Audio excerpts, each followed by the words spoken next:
Bismillahirrahmanirrahim. Assalamualaikum warahmatullahi wabarakatuh. Syukur alhamdulillah atas rahmat Allah Subhanahu wa ta'ala, kita dapat berjumpa kembali di channel Wanita Bahagia. Sholawat dan salam tak lupa selalu kita haturkan kepada junjungan kita Nabi besar Muhammad sallallahu alaihi wasallam. Allahumma sholli ala sayyidina Muhammad wa ala ali sayyidina Muhammad.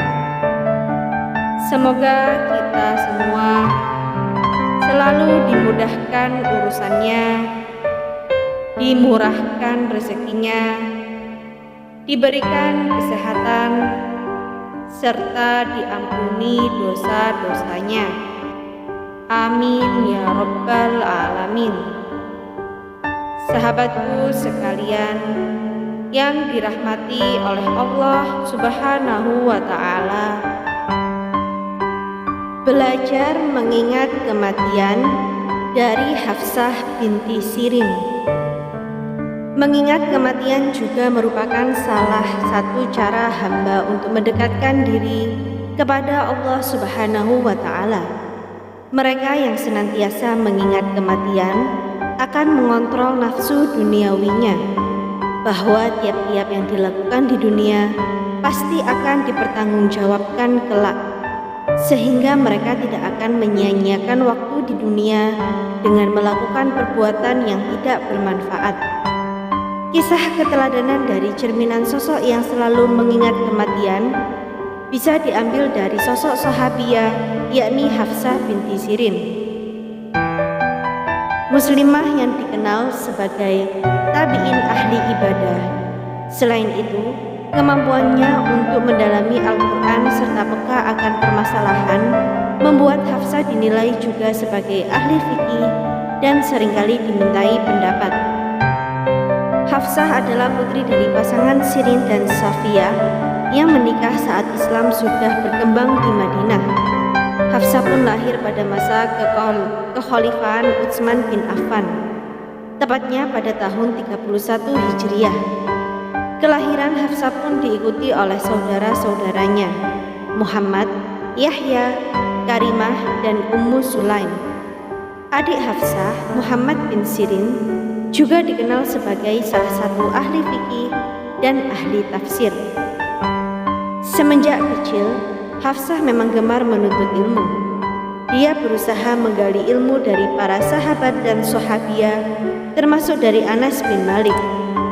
Hafsah bahkan sudah mampu menghafal Al-Quran saat usia 12 tahun. Kemampuannya tersebut juga yang membawa Hafsah menjadi salah satu tabi'in perempuan yang dimuliakan pada masa itu. Hafsah binti Sirin selalu mengisi hidupnya dengan ibadah, kehormatan, kemuliaan, dan kebaikan. Ia berusaha sekuat mungkin menggunakan waktunya untuk beribadah.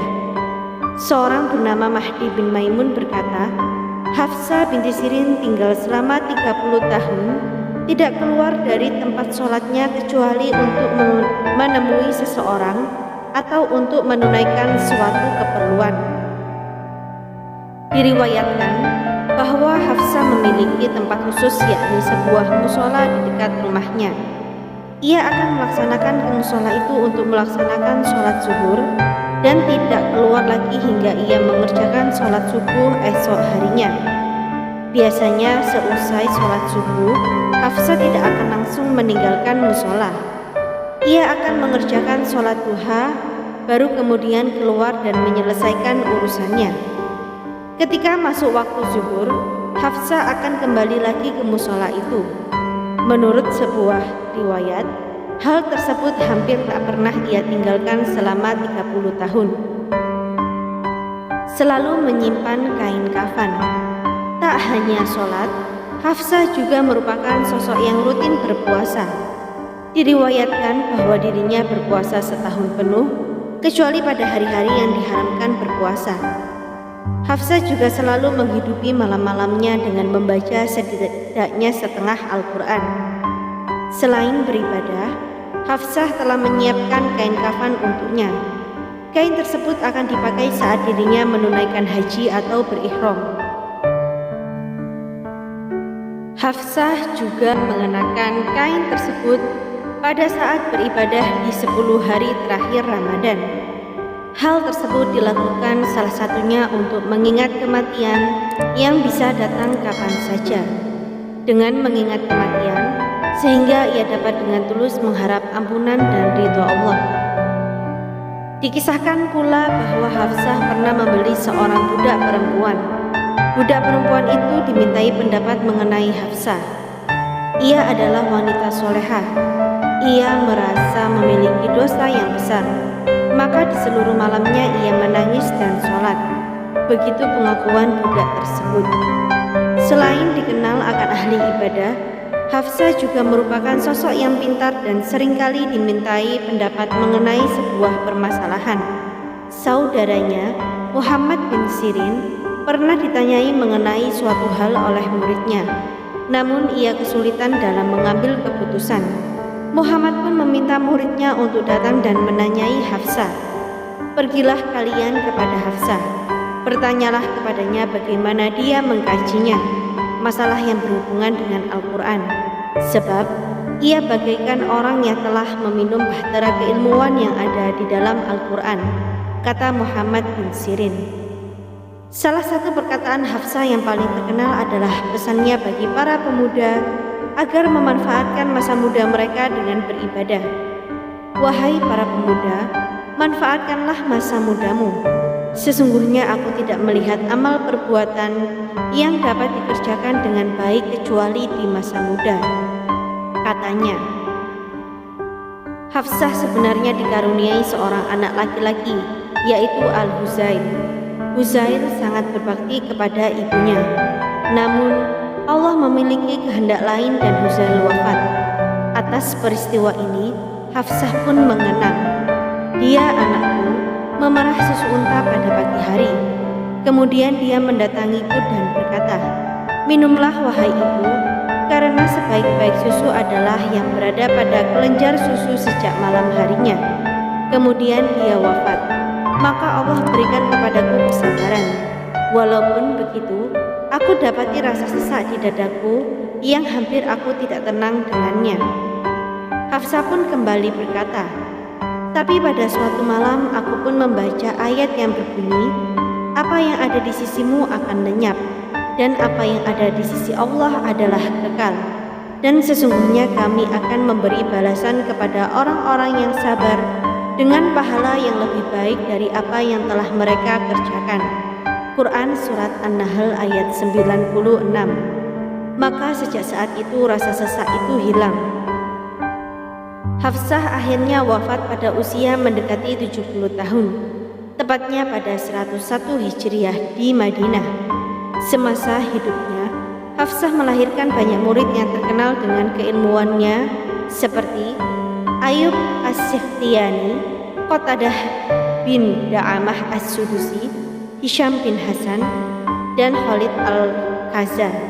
Hafsah mengambil riwayat hadis dari saudara laki-lakinya Yahya dan dari Anas bin Malik, Ummu Atiyah Al-Ansoriyah, Rubab bin Muraih, Abu Al-Aliyah, Abu Zibyan, Khalifah bin Ka'ab, Rabi bin Ziyad Al-Harisi, dan Khairah Ummul Hasan Al-Basri.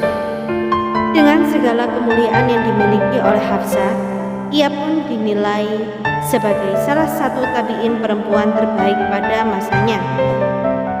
Ahli hadis Abu Daud mengatakan, dua pemimpin perempuan tabi'in mereka adalah Hafsah binti Sarin dan Amrah binti Abdurrahman, dan setelah mereka berdua adalah Ummu Darda.